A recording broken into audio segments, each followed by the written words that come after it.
नमस्कार अमरावती। अमरावती शहरातील गाडगेनगर पोलीस स्टेशनच्या डीबी पथकाने अवैध दारू विक्री विरोधात मोठी कारवाई करत तब्बल 2,04,810 रुपयांचा देशी विदेशी दारूसाठा जप्त केलाय।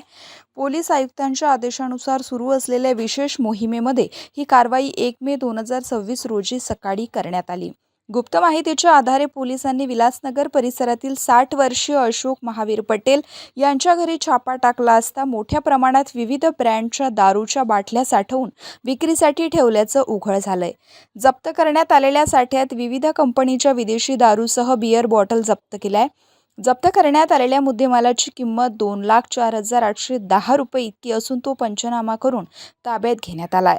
संबंधिताविरुद्ध महाराष्ट्र दारूबंदी कायद्यान्वये कलम 65-66 अन्वये गुन्हा दाखल करण्यात आलाय। ही कारवाई गाडगेनगर पोलीस निरीक्षक गोरखनाथ जाधव यांच्या मार्गदर्शनामध्ये डीबी पथकाने यशस्वीपणे पार पडली आहे।